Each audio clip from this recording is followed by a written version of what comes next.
আমরা অঙ্কটির খ প্রশ্ন অর্থাৎ 1 তারিখের লেনদেন ব্যতীত নগদ প্রাপ্তি জাবেদা প্রস্তুত করো। আমাদেরকে এই নগদ প্রাপ্তি জাবেদা করার জন্য বলা হয়েছে। তো প্রথমে 1 তারিখের লেনদেন ব্যতীত। তো প্রথম কথা হচ্ছে এই আমরা নগদান অধ্যায় থেকে আমরা জানি যে 1 গড়া 2 গড়া এবং 3 গড়া নগদান বই, এছাড়াও খুচরা নগদান বই। তবে বিশেষভাবে 2 ভাগে ভাগ করা হয়, একটি হচ্ছে নগদ প্রাপ্তি জাবেদা, আরেকটি হচ্ছে নগদ প্রদান জাবেদা। তো নগদ প্রাপ্তি জাবেদার প্রথম আমরা যদি গড়টি নিয়ে একটু দেখি, আমরা পরীক্ষায় কি করে গড়ের কথাটি আমরা ভুলে যাই।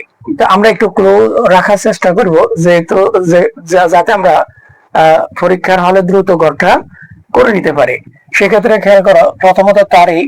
এই যে নগদ প্রাপ্তি মানে কি? প্রাপ্তি মানে হচ্ছে পাইছি। তো পাইলে নগদ টাকা কি হয়? বাড়ে, সম্পদ বাড়ে, নগদ টাকা বাড়ে, তার মানে নগদান হিসাব ডেবিট। খেয়াল করো, যখন নগদ প্রাপ্তি হবে তখন নগদ টাকা বাড়বে, অর্থাৎ নগদান হিসাব ডেবিট। এক্ষেত্রে এই যে যখন তুমি টাকা পাইবা তখন তোমাকে কি করতে হবে? বাটা দিতে হবে বা ছাড় দিতে হবে। কেউ যদি তোমাকে টাকা পরিশোধ করে, তুমি তাকে ছাড় দাও, তাহলে এই যে ছাড় দিছ, এটা হচ্ছে তোমার একটা খরচ। আর খরচ কি হয়? ব্যয়টা ডেবিট হয়। খরচ বা ব্যয় ডেবিট হয়। তাহলে এই হলো নগদান হিসাব ডেবিট এবং প্রদত্ত বাটা হিসাব ডেবিট। আর খেয়াল করো, এবার আসো ক্রেডিট গুলো নিয়ে আমরা একটু চিন্তা করি। এই যে বললাম যে টাকা আসে, প্রাপ্তি, নগদ প্রাপ্তি মানে টাকা পাই। তো টাকা সবচেয়ে বেশি টাকা পাই আমরা কিভাবে? পণ্য বিক্রয় করে। আমরা প্রতিনিয়ত কি করি? সবচেয়ে বেশি টাকা আসে আমার পণ্য বিক্রয়ের মাধ্যমে। দোকানে আমরা যে বিক্রয় করি, এই বিক্রয়ের মাধ্যমে আমাদের কাছে সবচেয়ে বেশি টাকা আসে। এই জন্য আমরা লিখলাম বিক্রয় ক্রেডিট। এছাড়াও হয়তো পূর্বে বাকিতে বিক্রয় করছি, সেই টাকাটা আসে, অর্থাৎ দেনাদার থেকে আমাদের টাকাটা আসে। এই জন্য আমরা লিখলাম দেনাদার হিসাব ক্রেডিট। এবং এছাড়াও বিক্রয় এবং দেনাদার ছাড়াও অন্যান্য কারণেও টাকা আসে। তো সেক্ষেত্রে আমরা একবারেই বলে নিলাম যে অন্যান্য হিসাব ক্রেডিট। আর যেহেতু নগদান হিসাব ডেবিট, এখানে আমরা ভিতরে নগদান লিখবো না, আমরা লিখবো তার বিপরীত, অর্থাৎ ক্রেডিটে যে নামটা থাকবে, ক্রেডিট হিসাব খাত, ক্রেডিটের নামটা আমরা এখানে লিখবো। এই হলো আমাদের গড়। এছাড়াও আরেকটু কথা যোগ করে, সেটি হচ্ছে নগদ প্রাপ্তি জাবেদা আমরা যখন করব তখন শুধুমাত্র টাকা আসছে অথবা টাকা পাওয়া গেছে, এই লাইনগুলো, এই লেনদেনগুলো আমরা এখানে লিখবো। আর যখন আমরা নগদ প্রদান জাবেদা করব তখন টাকা চলে গেছে, ওই লেনদেনগুলো হবে। তো এই ক্ষেত্রে আমাদের কোন কোন লাইনে কোন কোন লেনদেন দ্বারা নগদ প্রাপ্তি হয়েছে অথবা টাকা আসছে আমরা একটু দেখি। আমাদেরকে প্রথমে 1 তারিখ ব্যতীত বলা হয়েছে, আমরা 1 তারিখ বাদ দিয়ে গেলাম।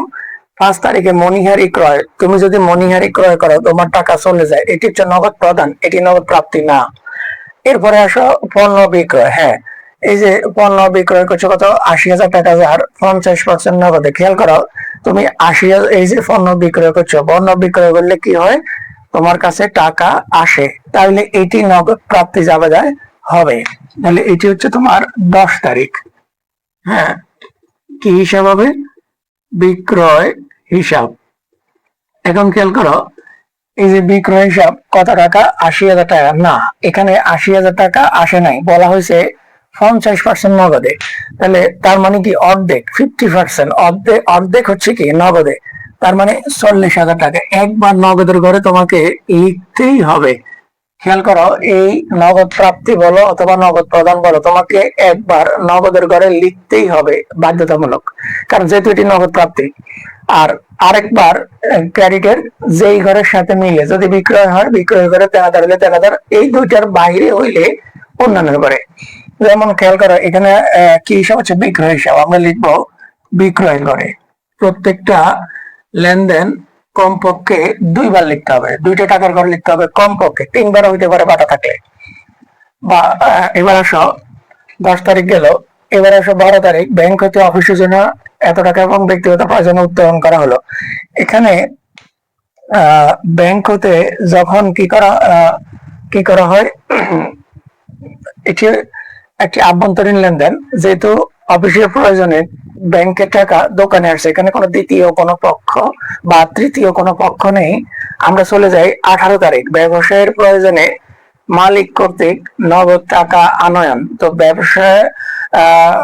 ব্যবসার প্রয়োজনে মালিক যদি নগদ টাকা আনে তাহলে দোকানে টাকা আসছে আর এই প্রাপ্তি জাবেদায় হবে। তাহলে এটি হচ্ছে 18 তারিখ এবং এটি কে আনছে, যেহেতু মালিক আনছে আমরা লিখবো মূলধন হিসাব।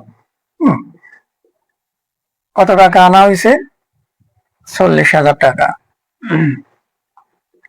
আমরা একবার লিখছি, নগদের ঘরে তো লিখতেই হবে।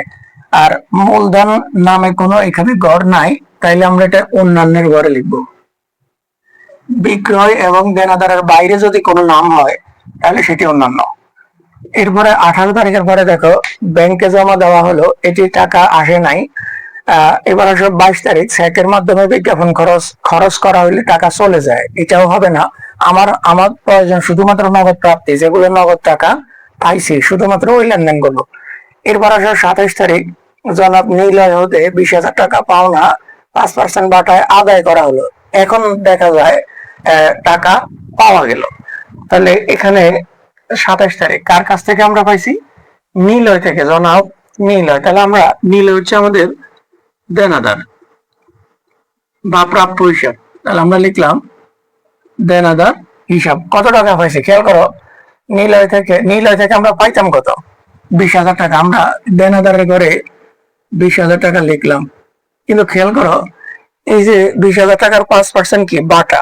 5% মানে হচ্ছে 1,000 টাকা হচ্ছে বাটা ছাড়। নিলয়ের কাছ থেকে আমরা 20,000 টাকাই পাইতাম, যেহেতু তাকে আমরা 5% মানে হচ্ছে 1,000 টাকা তাকে আমরা কি করলাম? ছাড় দিলাম। তাহলে আমরা কত টাকা পাইলাম? 20,000 টাকা পাইতাম, তাকে আমরা 1,000 টাকা ছাড় দিলাম, তাহলে আমরা পাইছি কত? 19,000 টাকা। দেখো এই দুইটা কিন্তু ডেবিট, এই 19,000 আর 1,000 কত হইলো? ডেবিট হইলো 20,000 আর ক্রেডিটেও আছে কত? 20,000। দুই পক্ষ সমান আছে। এবার আসো 29 তারিখ, ব্যাংক হতে সুদ মঞ্জুর করলো।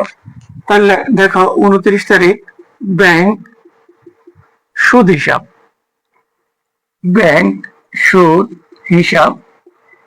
হ্যাঁ, সুদ মঞ্জুর করলে পাওয়া যায় কত টাকা? 500 টাকা। হ্যাঁ, 500 টাকা।